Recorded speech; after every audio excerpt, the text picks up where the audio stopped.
What up? Welcome back. It's Island Go MTG, and today we're just doing a little update on some spoilers because, as you know, Kaladesh Remastered is hitting, and what I've really liked about these two historic remastered drops is that I didn't really play a lot of Magic during that time, so it's kind of helped me get reacquainted with some of the cards. When Kaladesh came out, it was about the time that I dropped out for a little bit, had some personal issues and all that, got all that straightened out, got back into the game.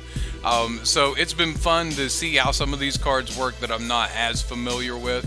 Um, when I first saw some drops, it looked like they were trying to say that they were going to put Wormcoil Engine and Aether Vial and some of those big time modern cards in this set, but apparently not. I made sure I went to the Wizards site.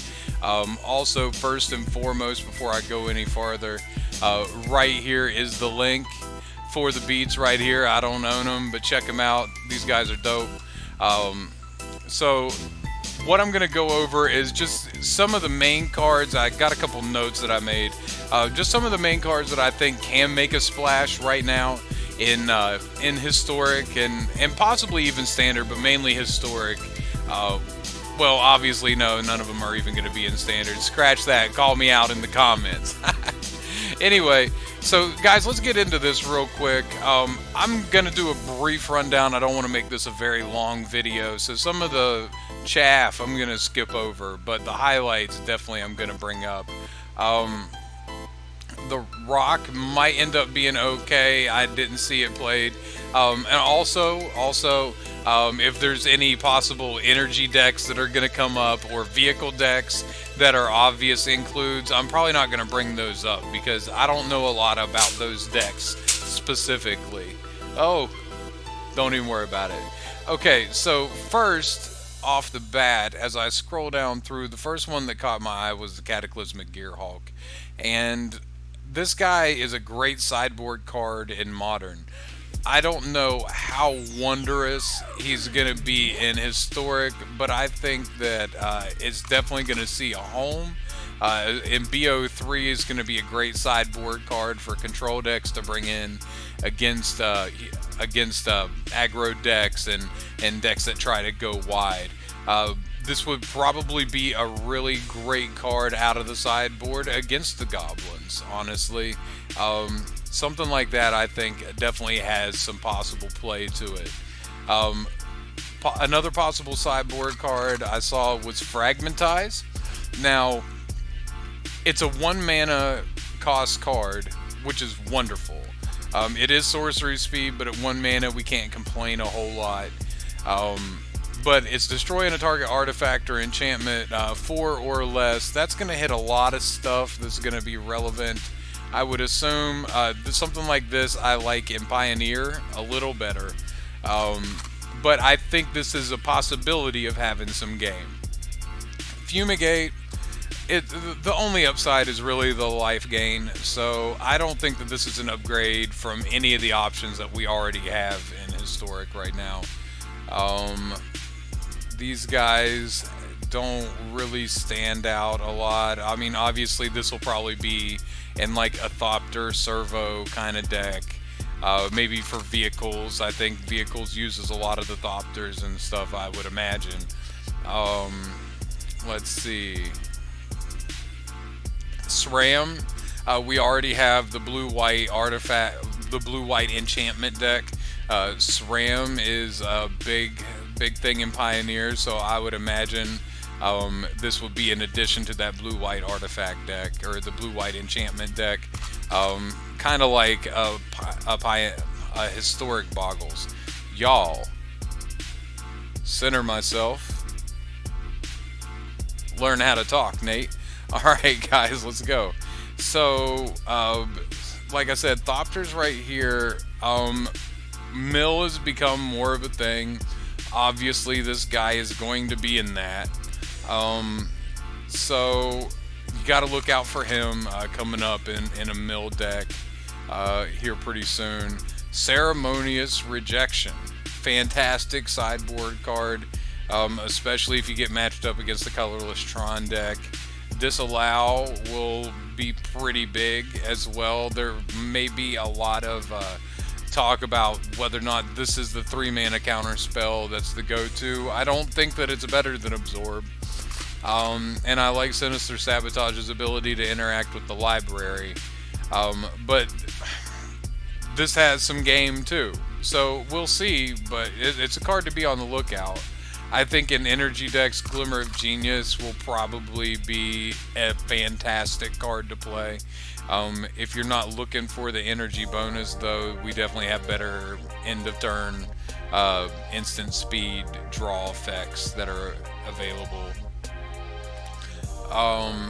This will probably be in some sort of energy deck, I would imagine, just off of glimpse there. Just off of my first glimpse. Now, as I go down through here, not a lot of this really sticks out. I'm sure this will be in an artifact deck with like the Overseer and things like that.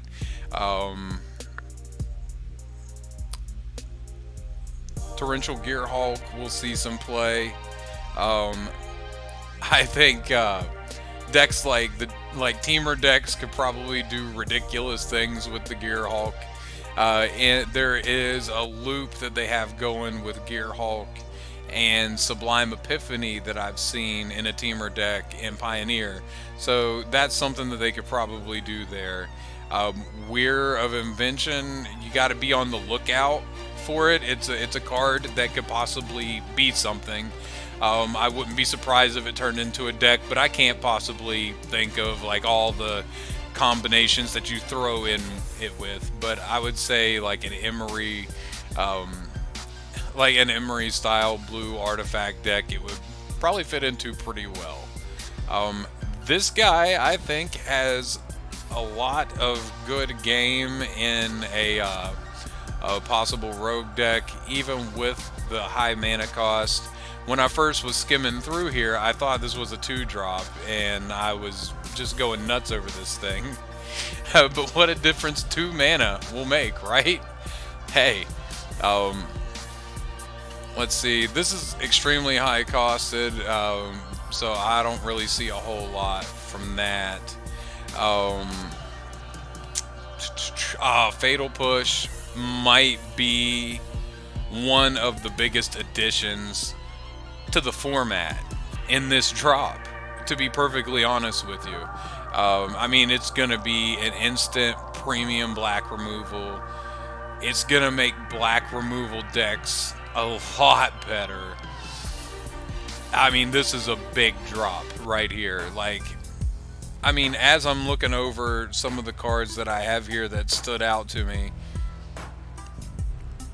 I mean, unless there is a card that just like runs rampant, but I think this is a lock for the most solid and the most solid to come. This is never going to be bad. This is never going to be part of something that's going to be combo-y that makes it bad and degenerate because it'll just get banned. Like, Fatal Push will forever be premium black removal for the history of all of Historic until they start adding extra sets from farther back. But even in modern, Fatal Push is premium. I don't see what is going to top that. So that's huge. That's huge. We already got this guy. I think he's pretty solid, but that's just a personal thing. Lost Legacy. Lost Legacy is in the mold of highly skill-intensive card types that a lot of times end up having no effect on the game at all whatsoever. If you play that, you better know exactly the right thing to play. I think, to me, it's a trap card, because I think it's more likely... It's kind of like Meddling Mage, where it can just go so bad, and we need our cards to have impact. So I don't think that's the way we want to go. The rest of these don't really stick out a whole lot. I don't recall any of these Gearhulks, the other Gearhulks, making much waves other than the blue and the white one. Yahini's expertise is probably going to be a big thing. I could easily see it going into many a black deck that would want to just have a different style of sweeper. It's not better than Languish, obviously, but you do get the extra bonus that you don't get from Languish. And you get an extra bonus when it as opposed to Ritual Soot or even the Extinction event, the new one. So I think this is just another option to where if you find that angle, this is probably the card you want to go to. It's just a matter of whether that works with your specific deck type. Let's go on here to red. Chandra TOD is going to be huge. Easily the best Chandra that I think has been made. She is a big part of what's dangerous about the Gruul Utopia deck in Modern. She's going to instantly impact the format. Can go into a lot of different deck types. I think primarily she's best in a mid-range strategy. We could probably do a bigger version of Gruul with her. I could see her fitting into like a Jeskai control shell even. There's a lot of things that you can do with Chandra Torch of Defiance. A very strong card. I don't remember this Gearhulk catching a whole lot, making a whole lot of waves. I'm not really going to go over it much. The next one I have here that really stood out to me was Pia Nalar, and obviously she's going to be in a Thopter deck. I remember this being a strong card for a little bit of the time there, right before I dropped out. As far as the red cards, those are all that I have written down that catch my eyes. Like I said, and I'm sure there are vehicles and artifact type decks, especially with the Izzet colors. I think Izzets will probably have a pretty good artifact deck going on. Green here, Attune with the Aether is a big time card. It is a big time card. It will see play in all the rampy decks. It's a great way to start out your ramp deck. So we'll definitely see that, guaranteed. The next one that I have here is the Nissa Vital Force. Yeah, and here she is, and man, she looks good. Now, again, we have a situation where we have a few Nissas. We have Nissa who shakes the world, and we have the Golgari Nissa that all do these kind of things. So it's kind of a matter of which Nissa fits the style of your deck the better. There's going to be some situations where you're going to want this 5/5 to drop off and not be a 5/5 anymore. That way your land doesn't still remain a target. This can make it a little bit more resilient to board wipes, where it just stops being a creature for a little bit, and you get big time bash with it. Returning a permanent card from your graveyard to your hand is disgusting. A permanent card. That's pretty disgusting. We have awesome abilities right here. This will protect it.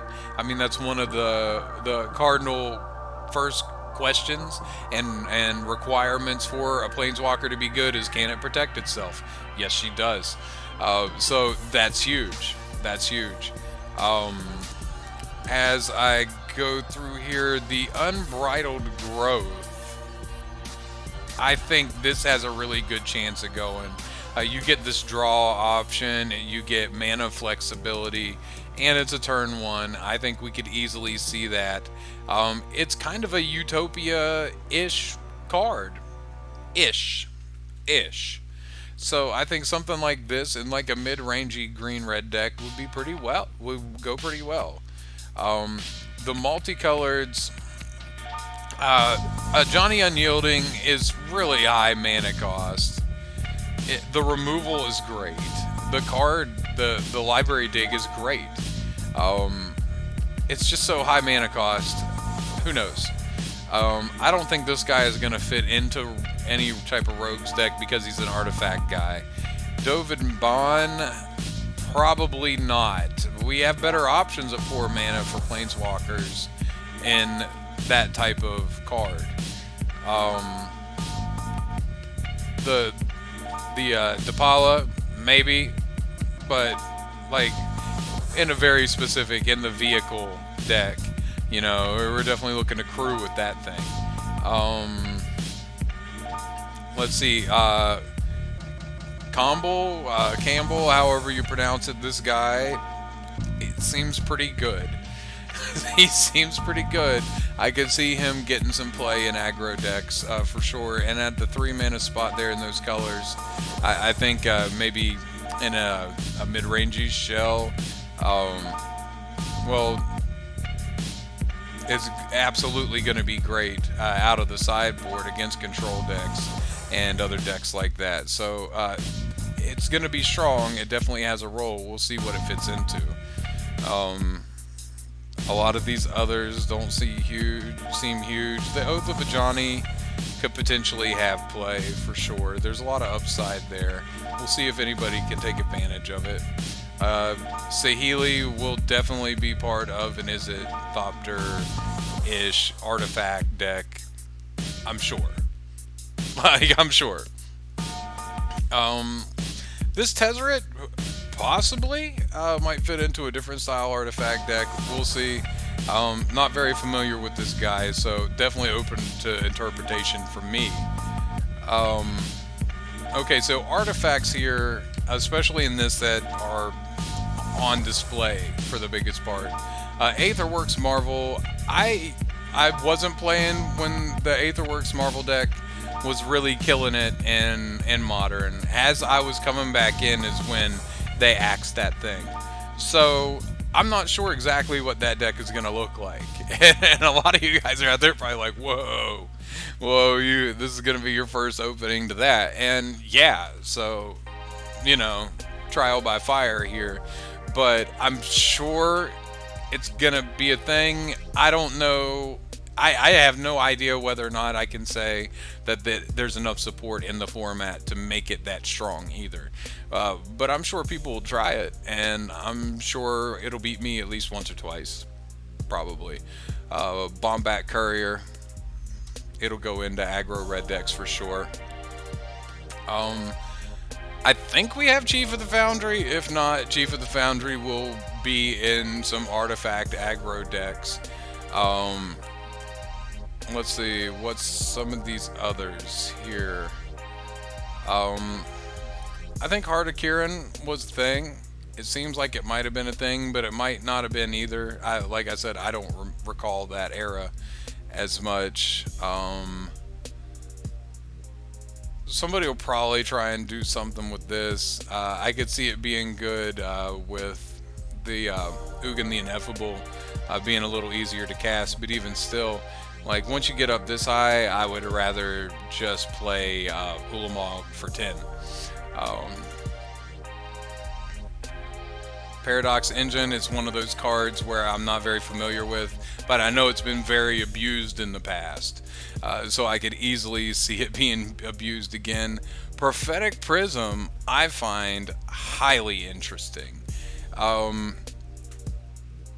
I like the draw effect. The fact that it filters and it's not just a rock isn't as wonderful.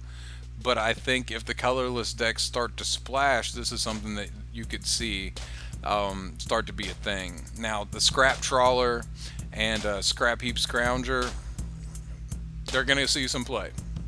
Maybe not so much the Scrap Trawler, though I do think it's going to have a little bit of game, but the Scrounger definitely for sure. And that wraps up our artifacts. Now, the fast lands, I don't know how well they're going to play with our options that we have here. I don't like the fact that after turn 3, basically, it's tapped. I don't like that. I don't think that's a good land, really. So I don't know that this whole cycle of lands is going to make much of an impact. Now, obviously, Aether Hub is going to do its thing in energy decks for sure.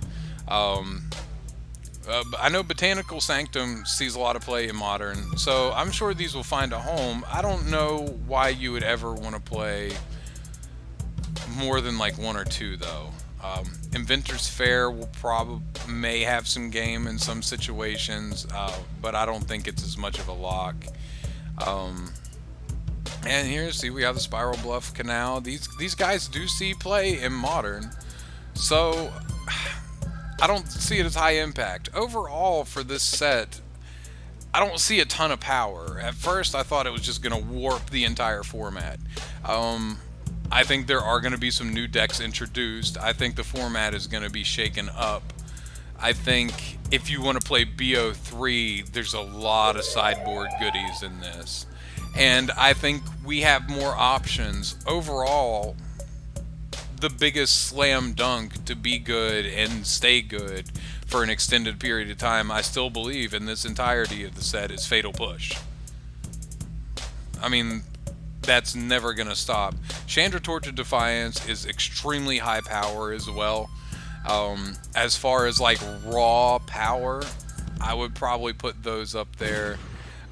Maybe with the Aetherworks Marvel, but I don't know as much about that card, so I'm just going off of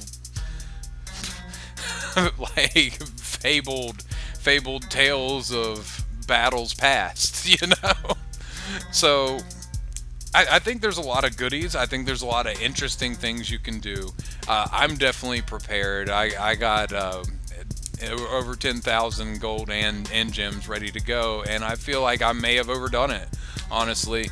I think when you put them side by side, probably the Amonkhet Remastered has a lot more power, like raw power.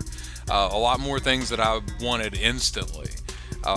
But there's some strong cards, and this is going to shape the format a little bit. We'll see how it shakes up. I think Historic is a great format that's only getting better, and it's the most unexplored and interesting format to me, much more than Pioneer even. That's my own personal opinion. But hey, thanks for watching. This is really about it. Like, subscribe, share, ding the bell for the notifications. We'll have a new Island Go MTG episode coming really soon. It's going to be featuring Gruul Aggro, and it's got a few different parts over a long period of time. So we'll be catching up with you guys soon. Hey, Island Go MTG, thanks for watching, guys. Peace.